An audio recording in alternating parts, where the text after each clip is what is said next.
Banjir yang merendam perumahan Taman Cikande Kabupaten Tangerang, Banten sejak Senin 12 Januari 2026 tak hanya memaksa puluhan warga mengungsi, namun juga meninggalkan persoalan kemanusiaan.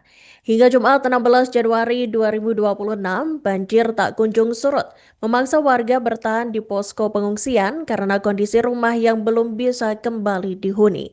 Sebagian rumah warga masih terendam banjir dengan ketinggian mulai dari 30 cm hingga 2 meter. Sementara kondisi di lokasi pengungsian jauh dari kata nyaman. Keterbatasan ruangan di posko pengungsian juga memaksa sejumlah warga, khususnya perempuan, tidur di teras yang tidak memiliki tembok pelindung. Sementara bagi laki-laki tidur di bagian sisi kanan depan posko. Di samping itu, anak-anak akan tidur di dalam ruangan posko yang tampak sempit, hanya berukuran sekira 2 kali 3 meter persegi. Tanya itu, mereka juga tidur hanya beralaskan tikar tipis tanpa kasur dan bantal yang memadai. Kulkas, mesin cuci, galon kompor hingga tabung gas terlihat berjajar di halaman posko pengungsian. Kondisi ini berdampak pada kesehatan, terutama bagi lansia dan juga anak-anak. Seorang pengungsi yakni Intania yang berusia 32 tahun mengaku tak bisa beristirahat dengan baik karena suhu dingin dan kondisi lingkungan yang terbuka. Selama 5 hari mengungsi, Is mengaku anak-anak sudah mulai mengalami beragam keluhan penyakit, mulai dari sakit kepala hingga gatal-gatal. Selain isu kesehatan, Is menyebut hal yang paling dibutuhkan di posko pengungsian adalah trauma healing bagi anak-anak. Is berharap pemerintah bisa bergerak cepat untuk menangani banjir yang kerap terjadi setiap tahun. Dia juga mengaku warga di perumahan Taman Cikande sudah resah dan jengkel dengan permasalahan ini. Ibu bisa disampaikan Ibu sudah mengungsi di sekretariat ini sejak kapan, Bu? Di sini saya mengungsi udah 5 hari sampai 6 hari di sini. Hmm, Kalau di sini ada berapa warga sih, Bu? Ada berapa orang yang memang mengungsi di sini? Di sini ada yang mengungsi di sini ada 5 kakak. Sebenarnya semuanya itu yang di bawah ya ada 17 kakak yang kayak kita ada 17 kakak yang kena. Cuman yang mengungsi 5 kakak. Cuman keadaan di sini kayak gini tidurnya. Di dalam anak khusus anak-anak, di sini khusus ibu-ibu, di sini khusus bapak-bapak nih. Kita tidur berdesakan bener-bener bakal ikan asin belum tiduran bener. Jadi memang bapak-bapak sebelah sana. Iya, bapak-bapak sini. Oh, bapak-bapak di sini. Di sini ibu, di dalam khusus anak-anak. Itu kan ramai, Bu. Itu gimana sih, Bu? Maksudnya kondisinya gimana gitu kan? Kalau dibilang seperti apa ya nggak enak. Karena emang di dalam pengap banget kan, udah gitu sempit ya, terus di luar dingin juga karena emang kita ada yang bawa selimut, nggak ada bantal juga, bener-bener ya seadanya kita ada baju bersih kantong plastik kita bikin bantal kayak gitu. Ya, ini kayak misalnya selimut, bantal itu apa namanya, bapak warga dapat sendiri atau dapat bantuan, Bu? Kalau karpet beneran dari RW sini dibantu sama RW sini, jadi dia ada pokoknya ada di dalam ini ada karpet kita memakai yang ada gitu. Kalau baju emang kita baju sendiri, baju anak sekolah saya masukin buat bikin bantal kayak gitu, baju sendiri gitu. Ya, kalau Ibu sendiri barang apa aja yang diselamatkan, Bu, dan barang apa yang nggak bisa diselamatkan Saya gitu? sih ngutamain buat perlengkapan anak sekolah ya, sama baju buat dipakai. Saya perlu pertama itu buku, tas anak sekolah, kalau perlengkapan sekolah.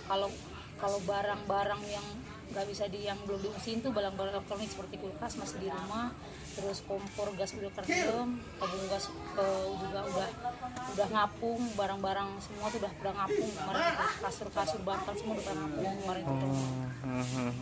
Jadi kalau masak di mana, Bu? Masak dan nyuci gitu? Oh nih kalau masak di sini, nyuci kita di kamar mandi. Oh, ada. Pakai tangan nyuci biasa di kamar mandi Bareng-bareng. Kalau pagi juga mandi gantian kita ngantri dulu. Dan ini memang mereka yang di sini beraktivitas seperti biasanya, Bu. Maksudnya bekerja seperti biasa, sekolah seperti biasa begitu. Beraktivitas seperti biasa sih kerja. Cuman anak-anak sekolah ada yang nggak sekolah karena emang beneran bajunya nggak ada. Seperti anak saya sendiri kemarin nggak bisa sekolah karena emang sepatunya nggak ada, hilang dia karena ketinggalan, saya lupa nggak bawa. Anak saya nggak bisa sekolah kemarin itu. Ini baju kotornya bawa sendiri sih. ada yang sekolah juga gitu. Oh ya. Oh, sudah mulai merasakan ini nggak, maksudnya ngerasain sakit lah, gatal-gatal gitu Bu? Ya, anak-anak udah mulai pada batuk, pada gatel. Saya juga, kaki saya pada gatel juga, mungkin karena air itu ya, kutu air itu ya. Benar-benar udah merasa nggak enak juga, anak-anak juga batuk mulu. Oh, apa sih Bu yang paling dibutuhin nih untuk yang warga yang mengungsi di sini Bu? Mungkin yang dibutuhkan untuk saat ini apa ya? Sebenarnya sih yang paling perlu itu anak-anak mungkin ya, biar nggak trauma. Untuk di sini kan dia udah ini juga ya. Jenuh ya. Jenuh juga. Kalau beras alhamdulillah kemarin itu sempat kita ada bantuan gitu, kayak beras telur mie, alhamdulillah ada. Jadi lebih ke psikologis anaknya ya Bu ya. Iya. Iya iya. Bu, mungkin harapannya bisa disampaikan Bu. Harapannya pemerintah mungkin lebih apa ya, memperhatikan kita lagi ya, karena saya juga mau pindah nggak mungkin juga kan, karena emang perekonomian juga nggak baik-baik aja gitu. Mungkin kita tolong pemerintahnya lebih memperhatikan kita gimana caranya biar nggak kena banjir lagi, karena bener-bener merasa capek juga ini banjir mulu ya. Dan setiap tahun pasti selalu banjir ya Bu. Iya. Saya cuma mudah-mudahan nggak kedepannya nggak banjir lagi gitu. Iya. Karena emang udah capek juga sih banjir. Siap-siap.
Download Tribun X sekarang, menghadirkan lokal menjadi Indonesia.